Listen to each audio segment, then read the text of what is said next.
Добрый день, мои дорогие подписчики и гости канала. С вами Таша Муляр, и вы на моем канале «Жизнь без дублей». Но основная новость дня: я подстриглась. Смотрите, у меня теперь вот такая вот прическа.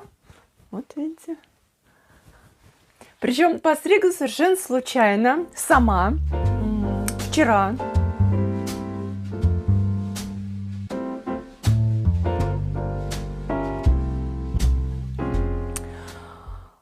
Просто что-то сидела, заплетала волосы, ну, собирала их. А у меня же, знаете, волосы-то очень тонкие, и вот эти концы висели, которые мне, в принципе, все советовали давно подстричь, но я так периодически их подравнивала. А вчера что-то психанула, вот так вот все это вытянула. Они еще у меня пообламывались, да, от того, что я блондинка-то была. Вот, и они у меня прям все пообламывались. Ну, в общем, ужас. Вот здесь вот вообще, видите, какие коротенькие есть даже, вот, видите, что творится. Ну вот, и, короче, взяла ножницы и просто, знаете, я это не сняла, потому что я вообще стричься-то не собиралась. Думала, ну, чуть-чуть. Собрала, ну, вот этот колосок себе тут заплела, и в конце остался такой длинный хвосток из 3 волосин. Я их, значит, эти 3 волосины вот так вот отрезала, потом все расплела, и потом, знаете, прям вот так вот брала, вот так раз поднимаю, и вот все, что длинное, короткое, ну, такое тоненькое совсем, раз подстригла, потом раз еще подстригла, потом так все распустила, еще вот здесь подровняла, вот здесь подровняла. Ну, в общем, короче, 3 движения, и я теперь вот с таким, ну, это, конечно, каре не назовешь, но вот такая вот у меня прическа. Самое приятное в этом, что они, ну, в общем, все равно собираются, то есть их можно вот собрать или в хвост, или даже вот этой игулькой такое закрутить, да, то есть можно собрать. И в то же время вот я сегодня уложилась, и вот такая вот у меня получилась прическа. Так что пишите в комментариях, как вам вообще это все понравилось. Но мне кажется, что это такое весеннее обновление. И кроме этого, у меня еще сегодня есть одна новость. Сейчас я вам ее покажу. Ну, голубое небо — это, конечно, само по себе новость. И солнце. У нас, кстати, ночью было минус 10, даже больше. Утром было минус 10 в 8 утра. Иней такой везде был. Ну, а я, как вы помните, вчера там посеяла в теплице, вот здесь даже просвечивает средняя грядка, но сейчас такое солнце, что я надеюсь, что там все нагревается. В общем, вторая новость заключается в том, что у нас расцвел лимон. Невероятный стоит аромат на всю кухню. Вот так выглядит цветок. Он чем-то, согласитесь, на лилию похож. И аромат, вы знаете, вот специфический, похож на запах самого лимона, на цедру, но более такой, что ли, знаете, ну вот, если смешать аромат лимона с ароматом жасмина, то вот что-то среднее. Сейчас фокус никак у меня тут не наводится. Вот такой вот, в общем, цветочек невероятный. Не знаю, видели ли вы когда-нибудь, как цветет лимон. И это сейчас у нас только один цветок распустился, да, и уже такой аромат прям на всю кухню, реально. Здесь их, видите, еще несколько. И вот на той ветке бутоны. А вот эти новые ветки, слушайте, они с такой скоростью растут, я прям удивляюсь. Но при этом сегодня увидела, что один лимончик, зависть одна, отпала. Ну, я так предполагаю, все-таки это связано с тем, что, во-первых, на нем висит несколько, да. Ой, лампа моя, видите, не закрепленная, лежит тут пока мои новые лампы не приехали. Во-первых, на нем висит, видите, несколько лимончиков. И вот здесь вот еще вот 2 лимончика. И эти вроде держатся. Не знаю, может быть, ему просто много, и у него был стресс, и он еще зацвел. Но читала я, что цветки тоже, естественно, не все превращаются в завязи, некоторые он сбрасывает, ну, просто потому что растение как бы рассчитывает свои силы, да, и ситуацию, в которой оно растет.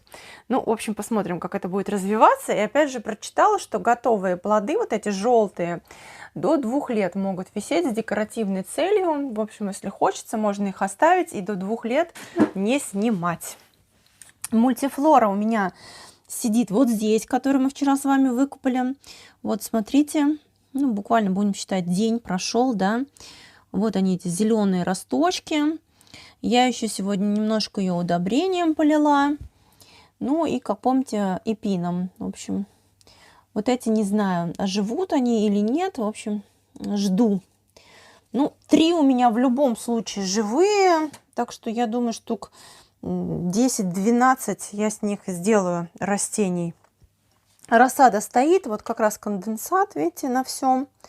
Ну, еще рано ее даже смотреть. Я думаю, что несколько дней я даже смотреть не буду. Теперь, что касается моей рассады. Вот у меня взошли баклажаны. Перцы начинают всходить, вот они только появляются. Это лобелия, которая была посеяна 22 февраля. Сейчас она выглядит вот так. Еще не начала она давать второй листочек. Ну, на некоторых... нет, смотрю, вот через увеличение камеры на некоторых начала. Это у меня портулаки вот так выглядят. Такие они вот тоненькие. И вообще я поражаюсь тому, что они у меня держатся. Разговаривала тут с мамой. Она сказала, что у нее вот проблемы с ними. Они у нее замокают и, в общем, никак. Но у меня вроде пока держится. Здесь я посеяла другую лобелию. Это 5 марта. Вот она только начинает у меня всходить. Вот даже еще не везде. Базилик вот выглядит вот так. То есть начинает он тоже увеличивать листочки. И радостное событие. Вот здесь еще. Это 3-е радостное событие. Здесь у меня гелиотроп. Тоже, ну, прям такой он маленький. Это вообще. Но при этом я его досеяла. Поскольку, когда я первый раз посеяла, у меня только один взошел. Я досеяла, причем из той же упаковки. И вот у меня вылезло еще 2. И где-то здесь начал еще 3-й вылезать. Его даже на камеру не видно, но потому что они вообще такие маленькие. Вот этот тоже, это 22 февраля я сеяла. И вы посмотрите, как он развивается. Ну, в общем, посмотрим. Надеюсь, что будет у нас в этом году гелиотроп. Вот такие вот у меня новости. Мы сейчас едем в город. Не знаю, буду я это снимать или не буду. Ну, просто рассказываю. Мы сейчас едем в город доплачивать 2-ю часть за нашу спальню. И нам очень повезло, нам фабрика не подняла цену, то есть как мы договорились о какой цене, там около 250 тысяч, да, мы заплатили больше половины первый раз, и вот сейчас мы едем доплачивать. И, в общем, так удачно, что, несмотря на все происходящее, наши александровские мебельщики, такие молодцы, сохранили нам цену, и, в общем, сейчас доплатим за спальню.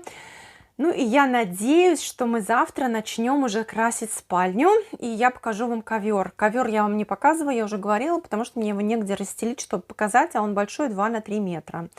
Вот, ну, в общем, основные новости вот такие.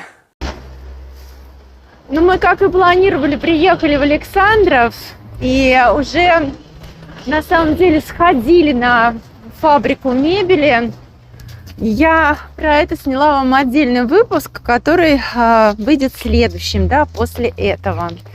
И вообще хочу вам сказать, мебель получается просто волшебная. Ну и так интересно было побывать на производстве, посмотреть, как это все создается, и действительно увидеть. Ну, мы понимаем, что мебель, которую мы заказали, она из массива, да, но увидеть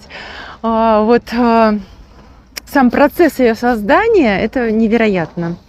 А сейчас, поскольку такой прекрасный солнечный, мы, возвращаясь с фабрики, проезжали через наш Александровский Кремль и решили сюда зайти, немножко прогуляться, зайти в храм. Ну и я вам поснимаю этой весенней красоты. Здесь еще, конечно, везде снег, все только начинает таять.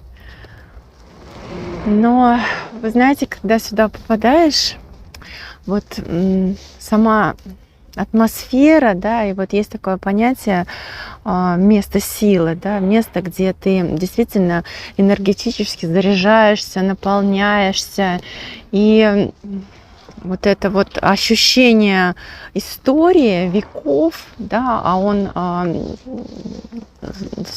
воздвигнут еще, вот видите, первые упоминания об Александрове, о Кремле. Соответственно, это 1220 год. Вот Александр Невский тут в одной из своих поездок на месте возникшего села Новоалександровского стоял станом и, может быть, положил в XIII веке начало селения Александрова. И очень богатая история этого места. Я уже не один раз вам рассказывала. У меня на канале есть очень интересный выпуск, когда мы этим летом здесь были с Валерой. Здесь велись археологические раскопки, и мы брали интервью у археологов, которые занимались этими раскопками. Я вот вам здесь привожу ссылку на этот выпуск.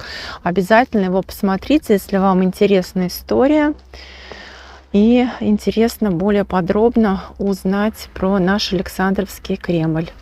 Ну, а сейчас с вами просто прогуляем. Я поставлю вам какую-нибудь приятную музыку при монтаже. Первый русский царь Иван Грозный Стольным Градом сделал Александров. Да, я сейчас не говорила, но в предыдущих моих выпусках про Александров, да, говорила, что это было столицей. Здесь он принимал послов, и они поражались тем величием, которое в то время, основательностью.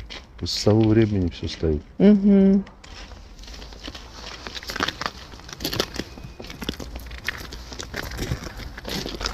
Да, вот в таком удивительном и таком месте мы, можно сказать, совершенно случайно стали постоянно жить с тобой.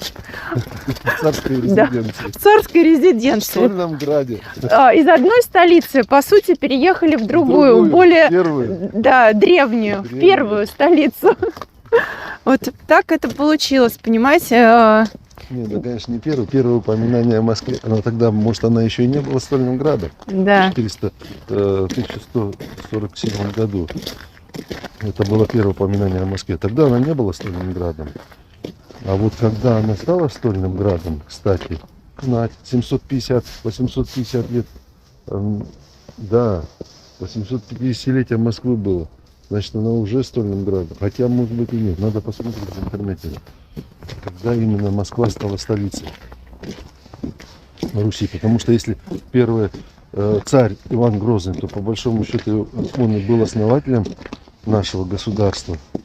Собрал все земли русские. Так это получается, может быть, даже это первая наша столица. Именно русского государства. Да, это вот мы сейчас точно так не знаем, к сожалению. Прочитаем, ответ дадим. Да, прочитаем, ответ дадим. Ну и пишите в комментариях.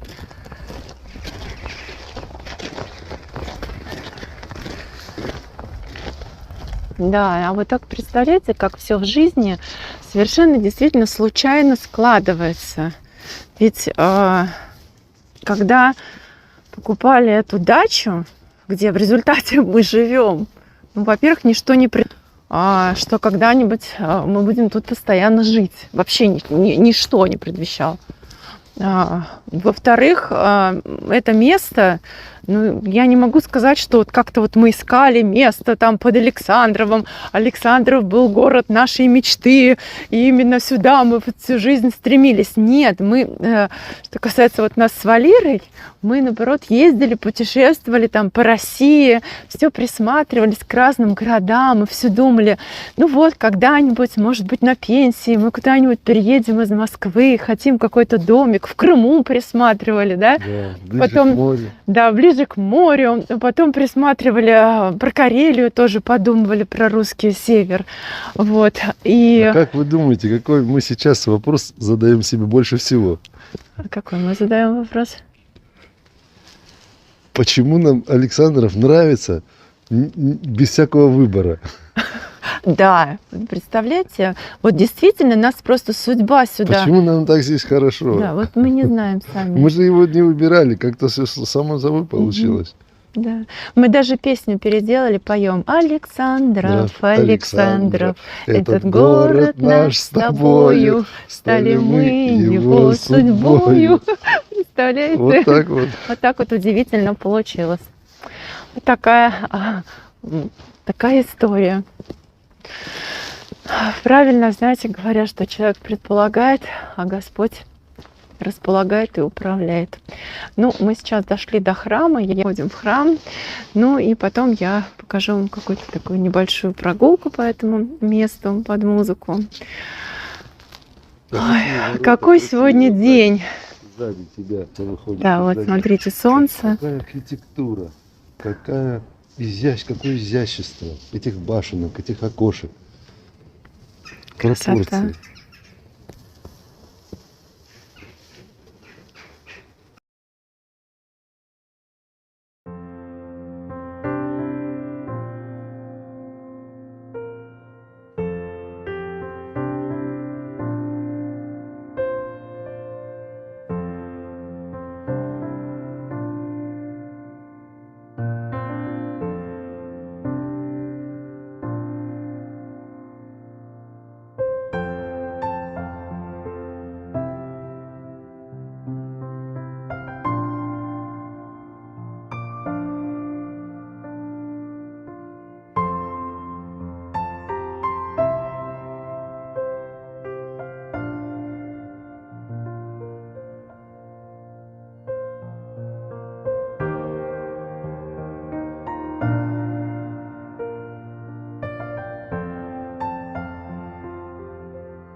Да, скоро снег вот этот весь растает. Здесь столько цветов. Вот эта сторона. А вон деревья, видно малина там дальше. Да, да, там вот малинник у них, у монахи. Здесь женский монастырь сейчас.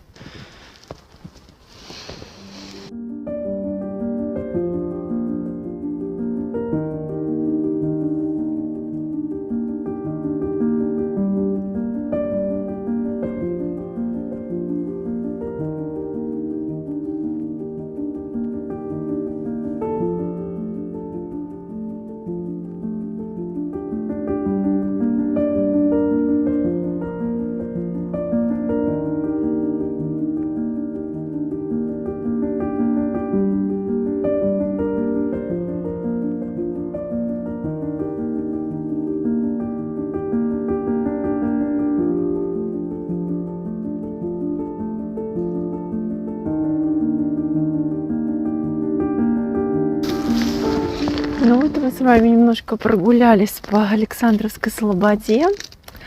Знаете, что хочу сказать? Вот у нас уже эта тема сегодня 2 раза с вами за выпуск, да, звучала.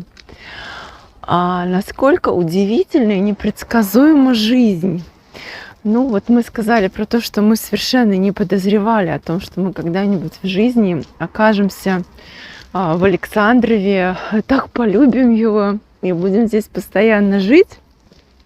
А утром, когда я начинала снимать вам вот этот выпуск и рассказывала о том, что я подстриглась, рассказывала про свои растения и сказала, что мы поедем на мебельную фабрику, я совершенно не предполагала, что заканчивать этот свой выпуск сегодняшний я буду здесь, в Александровской Слободе, в этом потрясающем, энергетическом, историческом и ставшем родным нам месте.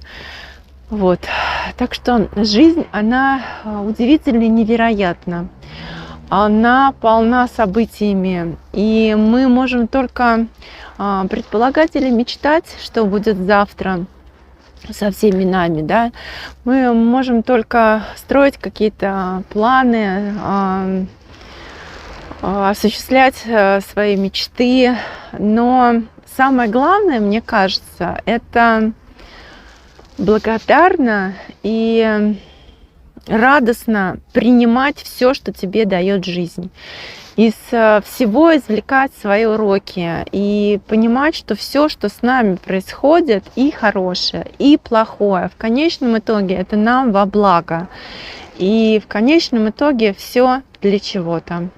С вами была Таша Муляр. Огромное вам спасибо, что вы были со мной. И до новых встреч на канале. Пока-пока.